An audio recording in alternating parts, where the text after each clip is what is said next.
Hello everyone, for today the topic is ethanol blending. ये क्यों कर रहे हैं? Because recently the prime minister Narendra Modi announced that India has achieved its targets of blending 10% sugarcane blended ethanol in petrol ahead of the schedule। जिस time पे इस चीज को अचीव करने का टाइम पीरियड सेट हुआ था उससे ही पहले हम अपना टारगेट पूरा कर चुके हैं। वो टारगेट क्या है?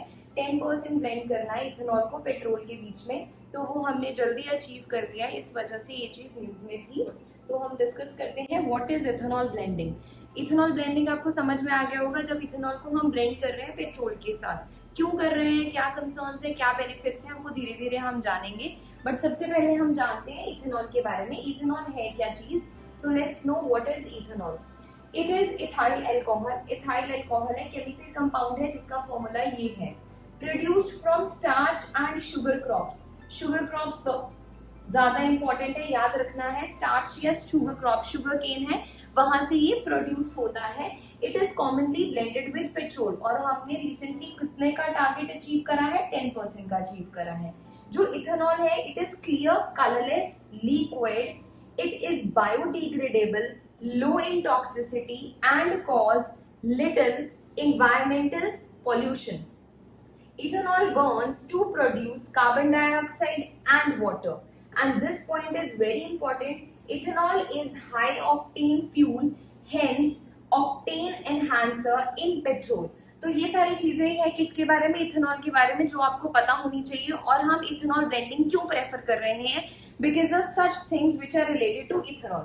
अब हम आगे चलते हैं कि ये जो इथेनॉल ब्लेंडिंग हो रही है ये कर कौन रहा है और ये हो कहाँ रही है, तो दैट इज इम्पोर्टेंट। तो सबसे पहले कौन है आ रहा है इस लिस्ट में? इंडियन ऑयल कॉर्पोरेशन लिमिटेड, जो ब्लेंड कर रही है इथेनॉल को। कहाँ पे ब्लेंड कर रही है? जहां जहां पे भी उसके टर्मिनल्स हैं। तो ये 4 टर्मिनल्स हैं जहां पे इथेनॉल ब्लेंडिंग कर रहा है। कौन? Indian oil corporation limited. दूसरी जगह कौन सी है? Hindustan petroleum corporation limited. ये कहाँ पे ब्लेंड कर रहा है? अपने टर्मिनल पे, चेन्नई में। और तीसरी कौन सी कॉर्पोरेशन है? Bharat petroleum corporation limited. और ये भी अपने अपने किस पे ब्लेंड कर रही है? टर्मिनल्स पे, that is Chennai and Karur. तो आपको ये 3 याद रखनी है जगहों के नाम, 3 कॉर्पोरेशंस के नाम याद रखने हैं जो इथेनॉल ब्लेंडिंग कर रहे हैं। नेक्स्ट वेरी इंपॉर्टेंट थिंग, ये इथेनॉल ब्लेंडिंग हो कैसे रही है? A stream of ethanol stored in the tank is loaded through separate pumping and metering mechanism into the petrol loading arm of the terminal। तो ये इस तरीके से इस प्रोसेस को किया जा रहा है। और ये 3 कॉर्पोरेशंस के नाम आपको याद रखने हैं जो इथेनॉल ब्लेंडिंग को कर रही है। अब हम आगे चलते हैं, बेनिफिट्स क्या है? What are the benefits of ethanol blending? हम क्यों इथेनॉल को पेट्रोल के साथ ब्लेंड कर रहे हैं? Why this is important for us? तो इसका पहला पॉइंट क्या है? It reduce dependency on the petroleum. Petroleum पे डिपेंडेंसी कम हो रही है। जैसे आपको पता है कि जो हम पेट्रोल है, जो क्रूड ऑयल है, वो सारा का सारा हम एक्सपोर्ट कर रहे हैं। अगर हम वो सारा का सारा क्रूड ऑयल एक्सपोर्ट कर रहे हैं और इंपोर्ट बहुत कम कर रहे हैं, तो वैसे ही इनबैलेंस हो रहा है। अगर हम थोड़ा एक्सपोर्ट करेंगे पेट्रोल और थोड़ा इथेनॉल ब्लेंड करेंगे, तो ऑब्वियसली पेट्रोलियम पे जो हमारी डिपेंडेंसी है कम हो जाएगी। और उससे एक और बेनिफिट भी होगा कि उसके कारण रिडक्शन होगी कम से कम 27 lakh ton of carbon emission. जो कार्बन एमिशन हो रही है, आपको पता है जब पेट्रोलियम जलता है तो कार्बन एमिशन होती है। हमने उस चीज को भी रोकना है। अगर हम इथेनॉल को ब्लेंड करेंगे तो ये जो कार्बन एमिशन है ये क्या होती है?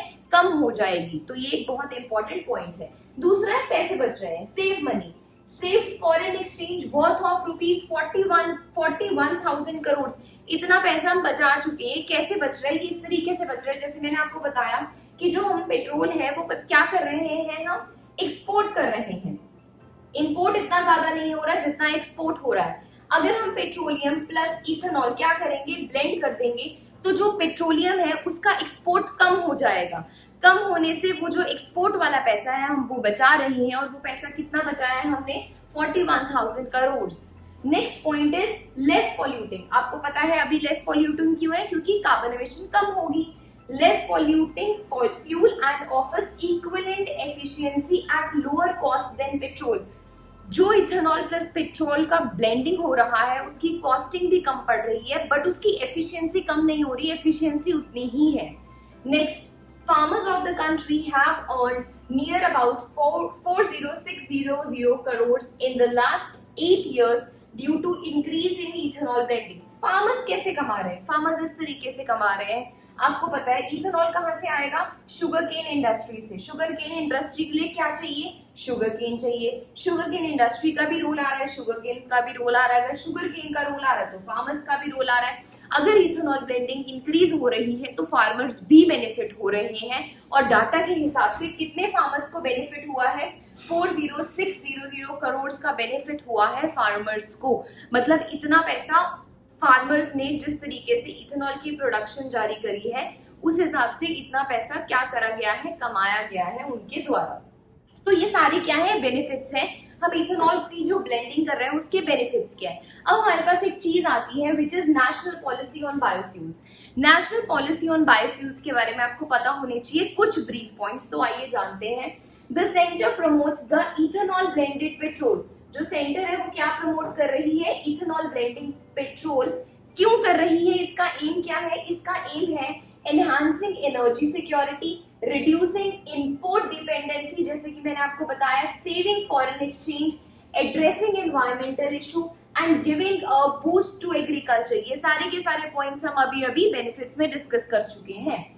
The national policy on biofuels notified by the government in 2018 envisaged an indicative target of 20% ethanol blending in petrol by 2030। तो आपने याद क्या रखना है कि 10% के बाद जो नेक्स्ट टारगेट फिट करा गया था वो 20% इथेनॉल को ब्लेंड करना है। कहां तक? 2030 तक, राइट। पहला क्या था? 10%, जो हम अचीव कर चुके हैं। उसके बाद 20% का टारगेट सेट करा गया 2030 तक। आगे क्या हुआ?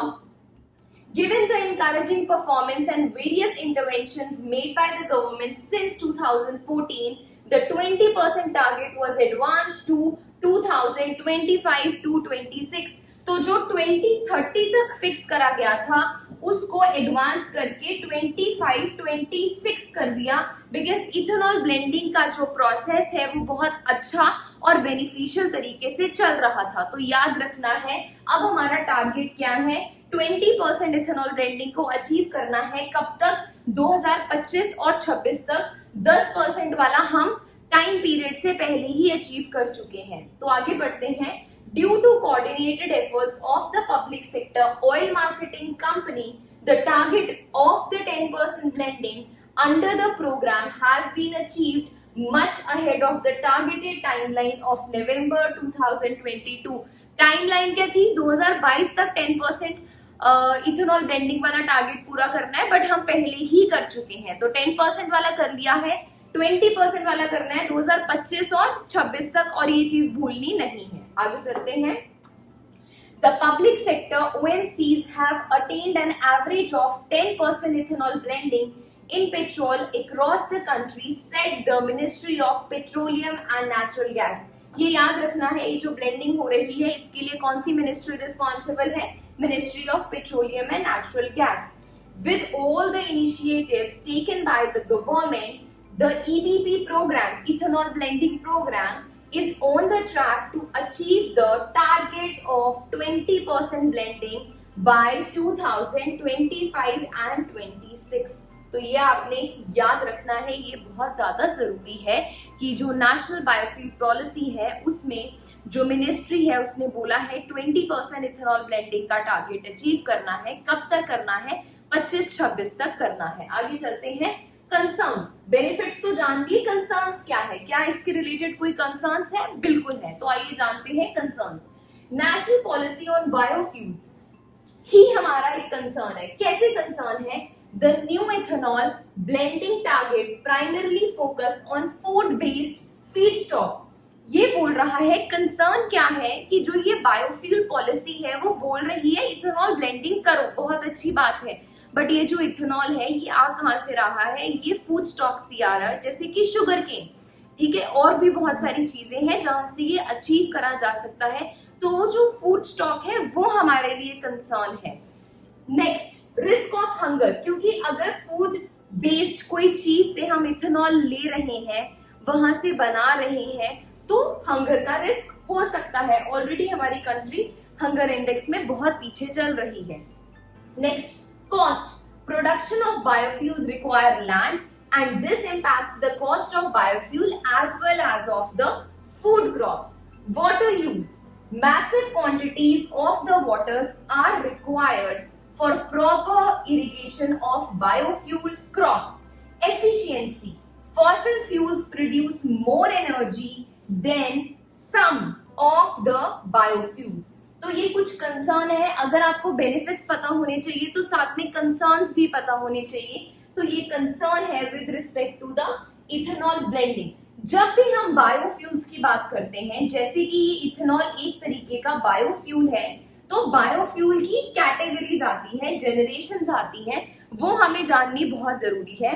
तो बायोफ्यूल की जनरेशन क्या है? First generation, second generation, third generation and fourth generation. India कहाँ पे अभी?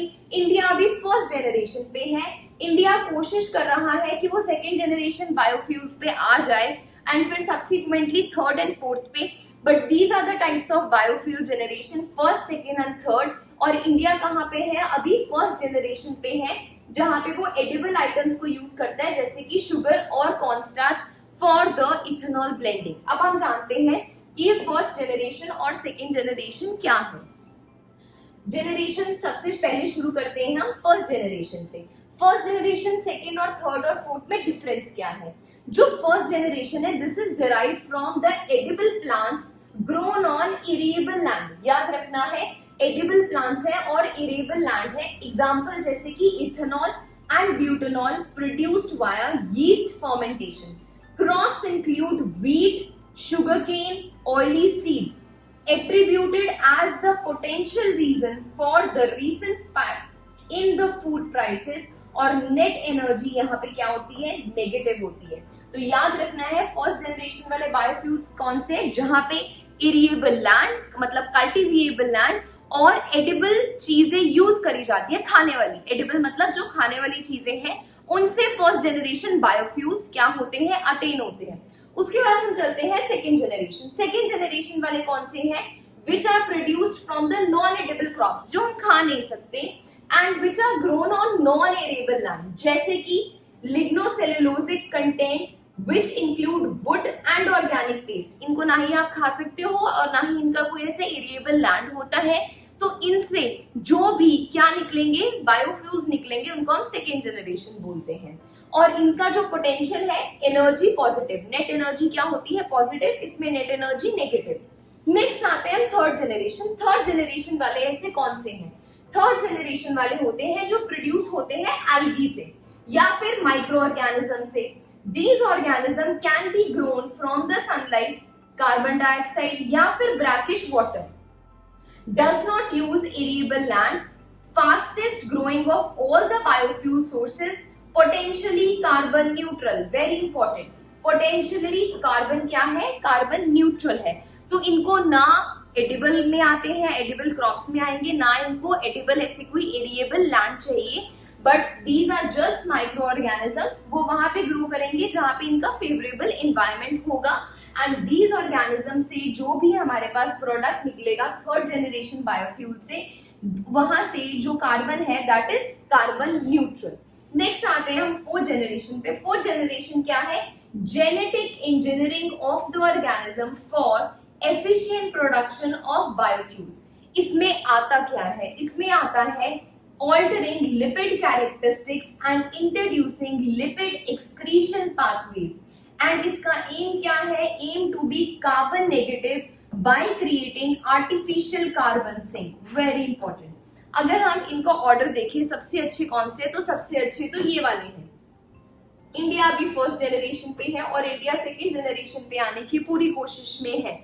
तो अगर सीक्वेंस पे देखें तो ये सबसे अच्छे हैं, फिर ये, फिर ये, फिर ये।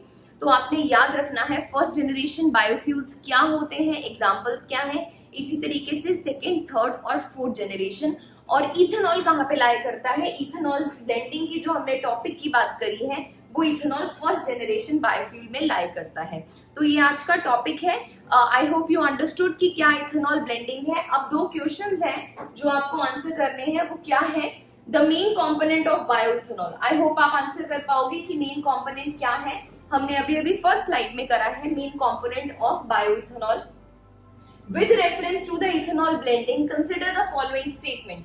तो इसका आंसर बताना है आपने कि इस क्वेश्चन का आंसर क्या है कि इथेनॉल ब्लेंडिंग की अगर हम बात करें तो कौन सी स्टेटमेंट ट्रू है।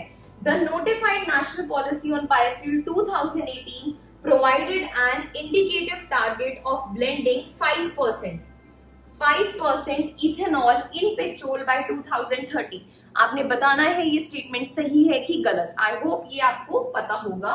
Ethanol blending has improved from 1.53% during the ethanol supply year 2013 to 14 to 7.93% ongoing 2020-21 तक। ये भी आपको बताना है। दो स्टेटमेंट्स बहुत इजी हैं, आपको बताना है कि इसमें से क्या सही है, 1 only, 2 only, both 1 and 2 या फिर neither 1 and 2। तो ये दो क्वेश्चंस का आंसर जरूर करिएगा कमेंट बॉक्स में। Thank you so much, have a nice day.